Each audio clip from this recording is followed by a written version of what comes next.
Саламатсыңарбы 8 класстын окуучулары? Бүгүнкү сабак Кыргызстан тарых сабагы. Барыңар сабакка көңүлүңөрдү бургула. Бүгүнкү сабакта барыңар толук активдүү катышат деп ишенем. Бүгүнкү сабактын темасы Анжиян көтөрүлүшү. Жаңы түшүнүктөр.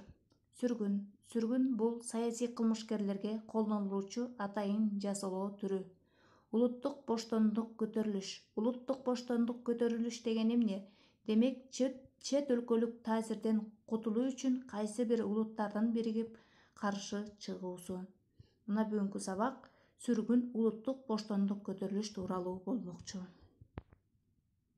Сабактын максаты Анжиян көтөрүлүшү жөнүндө маалыматтарды толуктоого, окуяларга анализ берүүгө, ойлоруңарды иреттеп айтып берүүгө үйрөнөсүңөр. Көтөрүлүштүн себеби жана мүнөзү. 19-кылымдын аягында Орто Азиядагы эң ири көтөрүлүштөрдүн бири болгон. Бул көтөрүлүшкө кыргыз, өзбек, тажиктер бирге көтөрүлүшкө чыккан. Көтөрүлүштүн себеби болуп, падышачылыктын колониялык саясаты, улуттук эзүүнүн күчөшү, социалдык теңсиздиктин тереңдеши, колониялык администрациянын зордук-зомбулугу себеп болгон. Көтөрүлүшкө калктын ар кандай катмарлары, мусулман дин кызматкерлеринин өкүлдөрү да катышкан. Көтөрүлүштүн башталышы. Алгач көтөрүлүш 1898 жылы 17 майда кечке маал Тажик кыштагы Миңдөбөдө башталган. 18 майга караган түнү Анжияндагы аскер отряддарына чабуул коюшат. Ага чейин эле эл арасында ар кандай кептер тарап, көтөрүлүш болоору болжолдонуп келген. Эң алгач көтөрүлүшчүлөр башка аймак менен байланыштырган телеграф сымдарын кыркып салышкан. Жолдо аларга Кутчу, Кара Коргон, Көл жана башка кыштактардын калкы кошулуп кетет. Аз убакыттын ичинде көтөрүлүшкө чыккандардын саны 2000 кишиге жеткен. Бирок күчтөр тең эмес эле. Падышалык аскерлер кармашка даярдыгы, машыгуусу, курал-жарагы жагынан кыйра артыкчылык кылган. Көтөрүлүшчүлөр алдын ала көтөрүлүшкө жакшылап камылга көрө алышкан эмес. Себеби булардын курал-жарагы дагы начар болчу. Алар болгону айры, чалгы, найза, кылыч, сойыл, бир нече мылтык менен куралданышкан.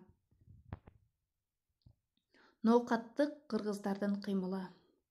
Ноокат аймагында Ак Терек деген жерге Ош уездине караштуу Каракол-Сай, Тамчы булак, Жапалак айылдарында 300 киши жыйналган. Алар дагы сойыл, таяк, бычактар менен куралданышкан, мылтыктары жок болчу. Чогулган эл Оштогу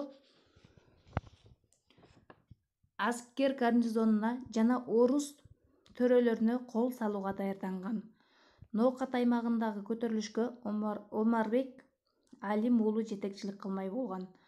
Бирок колониялык бийликке бул жөнүндө маалымат жетип калгандыктан ноокаттык кыргыздардын жетекчиси Омарбекти жана анын жолдошу Сатыбай баш болгон 20 кишини капыстан колго түшүрүп алышкан.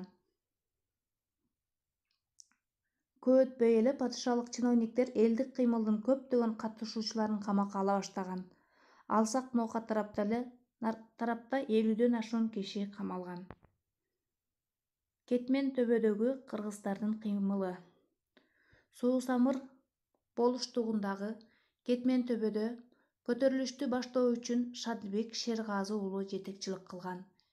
Кетмен төбөлүк кыргыздардын кыймылын басуу үчүн бир нече 100 аскерден казак-орустардан турган кошун шашылыш жөнөтүлгөн. Ал кошун Шадыбек Шергазы уулун 50дөн ашык кишини колго түшүрүп, Наманганга алып барышкан. Жардамчылары Үмөталы Багышбек уулу жана Төлөбай Бешкемпир уулу 20 жылдык мөөнөткө сүргүнгө айдалган. Булардан сырткары 54 киши өлүм жазасынын ордуна 7 жылга сүргүнгө айдалган. Алардын арасында касташкан душмандары тарабынан жалган жала жабылган атактуу акыныбыз Токтогул Сатылганов да бар болчу. Ушул эле мезгилде Анжиян уездиндеги кыргыздар жашаган тоолуу аймакта дагы 1000ден ашык киши катышкан кубаттуу толкундоолор башталат. Бирок кыймылдын жалпыга кадыр барктуу жетекчиси жок болгондуктан көтөрүлүшчүлөр майда топторго бөлүнүп кеткен. Алар найза, сойыл, бир нече мылтык, тапанча менен куралданышкан. Айланадагы айыл кыштактардын калкы аларды азык-түлүк менен жаптып турган. Акыры бул чачкынды кыймылда кеңири кулаш жай албай тез эле басылып калган. Көтөрүлүштүн ири жетекчилеринин бири Маргалаң уездиндеги Миңдөбө кыштагынын эшени Мадали Дукчи жол башчылык кылган. Мадали Дукчи диний мүнөздөгү ураан чакырыктар, элдик кыймылга дин өкүлдөрүнүн катышуусу жеке эле ушул анжан көтөрүлүштөрүнө мүнөздүү эмес. Мындай көрүнүш бөлөк элдердин боштондук көтөрүлүшүнө тарыхын деле көп жолугат. Андыктан бул көтөрүлүштү реакциячыл кыймыл катары кароого эч негиз жок. Эң башкысы, көтөрүлүштүн катышуучуларынын түпкү кызыкчылыктары, тилектери дал келип, көтөрүлүштүн башталышына түрткү болгон. Мына ошондуктан анжан көтөрүлүшү мүнөздүү жагынан элдик улуттук боштондук кыймыл болуп эсептелет. Ноокатты кыргыздардын Омарбек Алим уулу жетектеген. Ал эми Кетмен төбөдөгү элди Шадыбек Шергазы уулу жетектеген. Көтөрүлүшчүлөрдүн жазаланышы. Көтөрүлүштү басуу үчүн Фергана, Сырдарья, Жети Суу областтарында жана Ташкент шаарынан жасалоочу аскер бөлүктөрү арбын жөнөтүлгөн.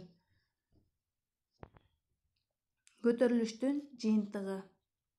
Элдик кыймылдан чогулган орточул бийлик Фергана, Сырдарья жана Самарканд областтарын күчөтүлгөн кайтаруу абалында деп жарыялап, орус кыштактарынын калкынын шашылыш түрдө мылтык менен куралданууга киришкен.